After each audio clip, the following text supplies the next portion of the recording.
Phase 4 of Season of Discovery may be well underway, but having money is still king.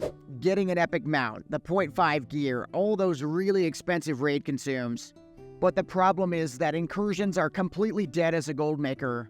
If you want to succeed in Phase 4, you're going to need a whole new approach to gold making. That's where this guide comes in with the ultimate tips for making money in Phase 4. So there are really 4 major ways to make gold in Phase 4. We have an entirely new way of making money involving dungeon spam that we're going to start with. We also have services like transmutes or even smelting dark iron ore. And there is also a huge profit to be made from bisque crafts and enchants like Crusader. If you get the right recipe, you could be making thousands of gold per week.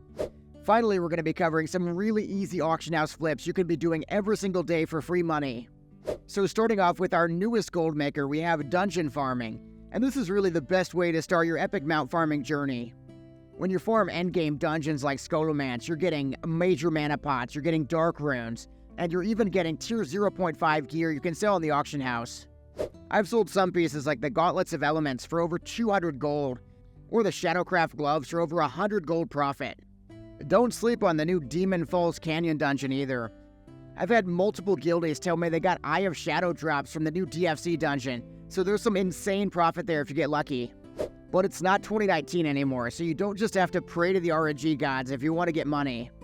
Every single boss in all the endgame dungeons is going to be dropping a new currency called the Tarnished Undermine Reals. If you turn in 5 of this currency at Pix and Booty Bay, you can get a damaged crate. Damaged crates can contain things like Black Lotus, Winter Squids. The average value seems to be about 15 gold per crate.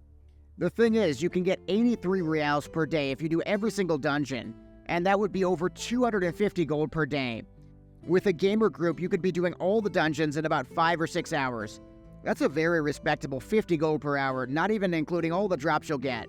So dungeons are definitely great profit right now, but you're really sleeping on raid profit. Sure, twice a week, the world bosses like Kazakh can drop extremely valuable items like Eye of Shadow. But we also can't forget Sunken Temple, which you can run with about 15 players, and you can do that twice a week as well. Inside Sunken Temple, you'll be getting Flask of Atali Mojo drops, and these are worth over 5 gold each right now because they're used in the Bis Jungle Durians.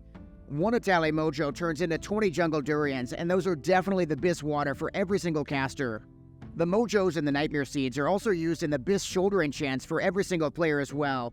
So these items are really only going to go up in value, and they're definitely worth farming. Throwing in a bonus farm as well, we have the Frostmaul Echo Farm.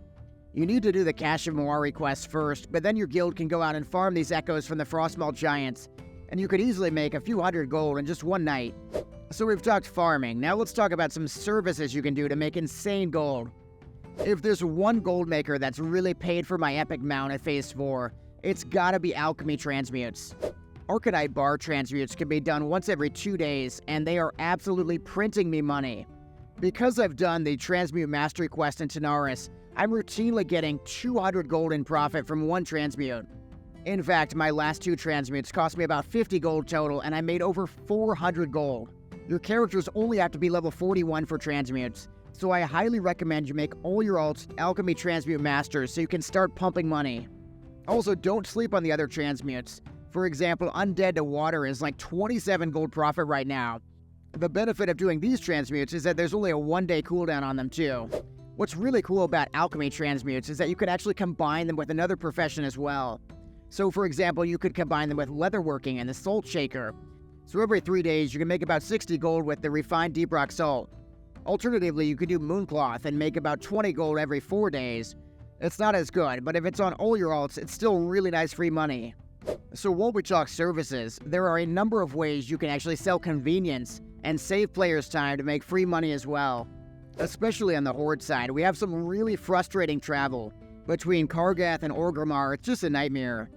Right now, you can get away with selling portals and water in Kargath for over 4 gold each. And you can also get away with selling summons to Orgrimmar for about 5 gold each, which is insane.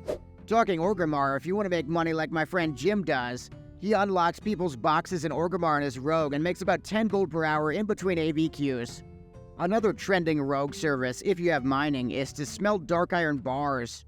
The profit margin on this can be 3 to 4 gold per bar, so you're just printing money. Though if physically having to move just seems too exhausting for you, enchanting and crafting could be really good options. My friend Seth, for example, he's already made over 500 gold selling the leather-reinforced runecloth bags. And I'm definitely seeing leatherworkers selling Hide of the Wild, which is an item I need on my pre-bis. You also can't forget the insanely profitable Crusader enchant that everybody wants, or even the Lionheart Helm, which a lot of people still want.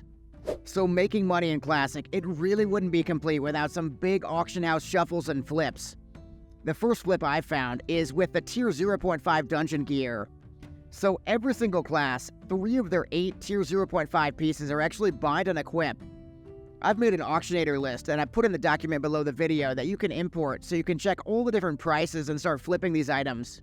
What's really cool about this sheet is that it has Alliance and Horde sides. So let's say you're Horde, you could paste in the exports on your side, and then your friend in Alliance can paste in the exports on their side, and it'll compare the price differences on each side. The reason you might want to do that is because, let's say the Paladin pieces, they can still drop on the Horde side. So I've sold a bunch of Paladin pieces to my friend in Alliance, and he posts those for 5 or 6 times profit. And then meanwhile, he sold me a bunch of the Shaman pieces, which I sell for 5 or 6 times profit. It's just been incredibly good for getting my mount. Another strong auction house profit maker is vendor and disenchant shuffles. You can set up TSM in the desktop app, and then you can scan and immediately see which items can be profitable if they're sold to the vendor. Every single hour I do the vendor search, and I sell all the items to the vendor and I make up to 5 gold every single hour from that. There are so many other vendor flips you can do as well though. For example, you can take silk cloth under 2 silver, turn it into heavy bandages, and then vendor it for profit.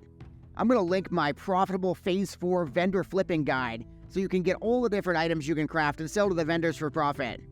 We've also got to talk about how you can use the TSM disenchant search to make a ton of free money. Every single hour, I'm able to snipe all the underpriced vendor items that can be disenchanted into higher value items, and you can get items like large brilliant shards, illusion dust. It's just free money. If you really want to amp up disenchant profits though, things like runecloth headbands can be crafted and disenchanted. So really in Phase 4, we're offered so many different ways to make money. You could be a money printing world tour superstar, going around and printing money in all the different dungeons. Or you could be making completely free money with all your alts doing crafting CDs and cooldowns. And if you really want to amp up your profit, you could be doing things like crafting Crusader enchants for people. No matter what you pick though, I would love to hear how your Phase 4 gold making journey is going. Have you managed to get your epic mount yet like I have? Personally, I only bought mine because I don't want to be the last person out in Alterac Valley so everybody makes fun of me.